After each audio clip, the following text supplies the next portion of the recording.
International Space Orchestra, it's a world first, right? It's never been done before. I mean, NASA Ames is such a massive place, 2,500 researchers. So it's as well bringing this whole event together, so then we call all meet and make something happen. Yes, it's going to be very enjoyable, but then also it's going to be quite hard work. So I just hope that you're all going to take part in this and like take it with the right attitude. You remind me of a good con artist. A good what? What a con artist. Someone who can sell anything to anybody. Test tubes, go! Beaker, go! Ethanol spray, go! Capcom, we are go for powered descent. We're here, we're on the moon, this is it. That should almost be, every word is just like a crystal coming through.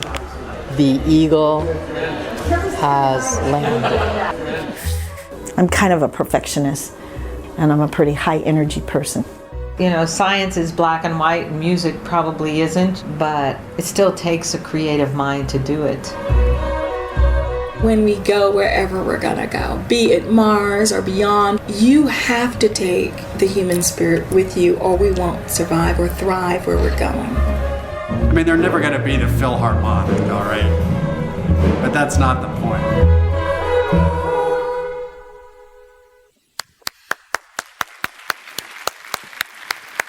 Here to talk about this movie is its creator, Nelly Ben Hayoun. Bonjour. Hello, Design Indaba. Wow.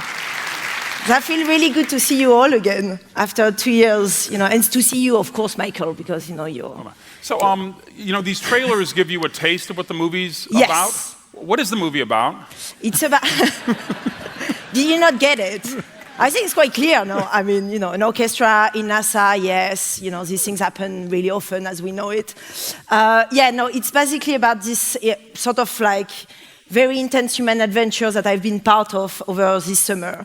And it's about basically the head of NASA playing the gong, astronaut Gaggle playing the percussion, and, fantastic team of collaborators, Damien Albarn, Bobby Womack, Bruce Sterling, Japanese composer Mawa Denki that came here as well. Did you say Bobby Womack and Bruce Sterling? Yes. All of these guys, wrote them some music specifically about, obviously the NASA mission, and they are reenacting the Apollo 11 mission and everything that went wrong, in fact, in the Apollo 11, things that we don't know about.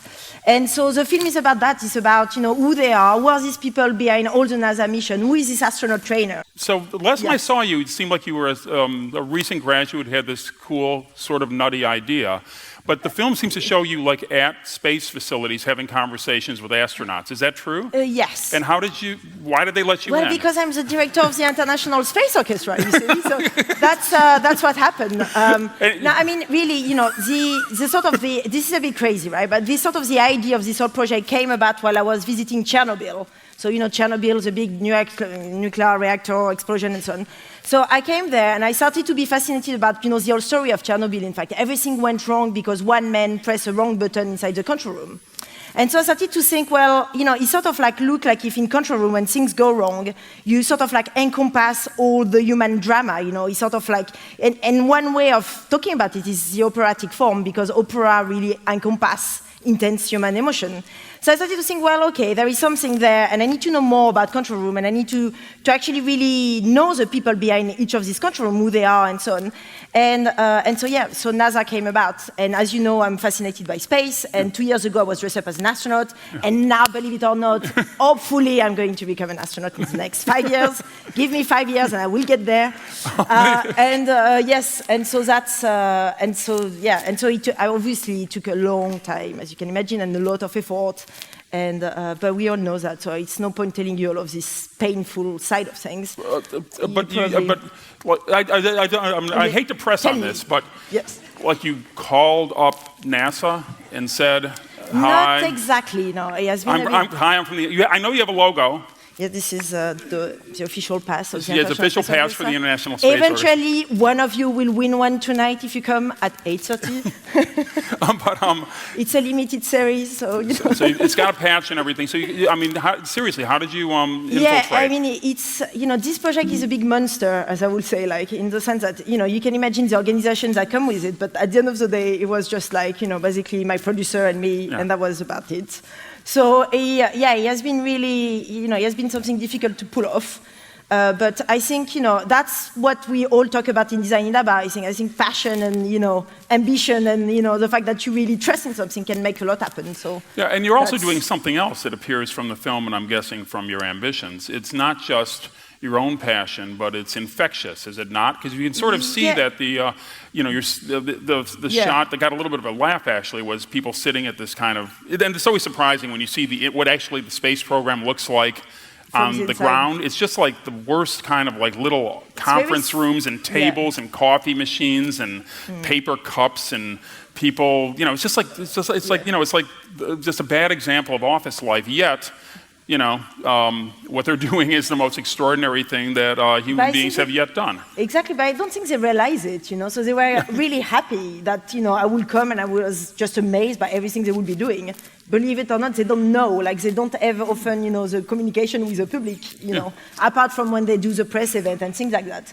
So they have to speak mainly about the scientific element, but, like having someone who is really passionate about what they do.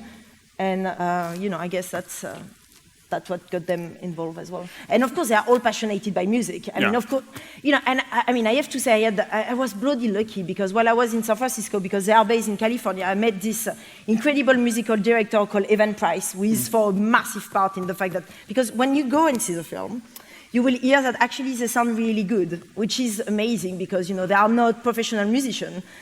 So, he has been a lot of work on the side of Evan Price, the musical director, to actually get them to really rehearse and like get them to sound the best they could on, music by Bobby, for example.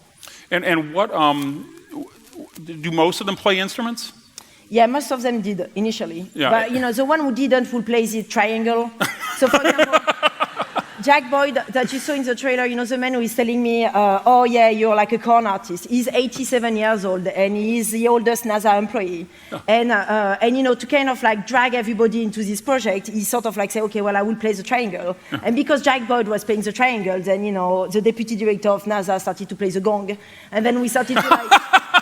and then we started to like grow, and then Frank Drake, the man who created the golden record, as well, SETI Institute, and so on. So he sort of like grow and like got all the space community involved, and that's what is really exciting. What's the most?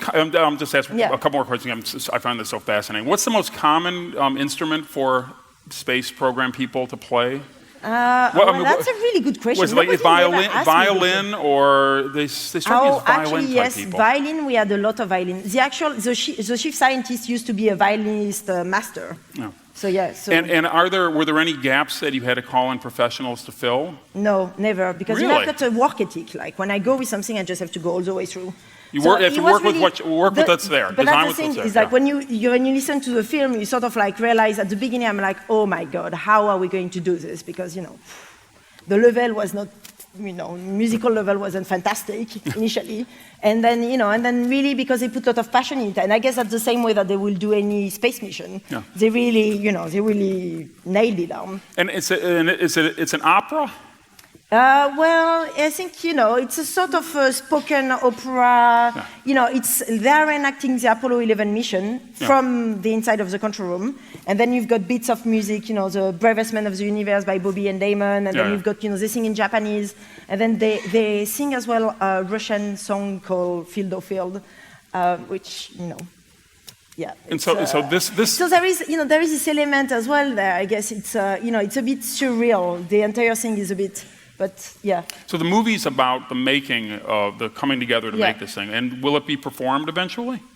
Yes. Well, I think we've got some plans, so keep looking it up because we have been invited to perform in a really great place. So, but I am not allowed to say anything. But I can just tell you this is going to happen soon.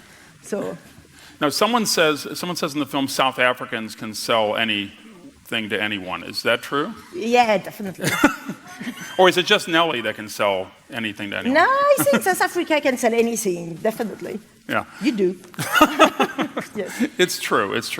Thank you so much. So please come and see the film. Thank you so much, Ravi, for inviting the International Space Orchestra. Thanks, Michael. Give it up for Nelly.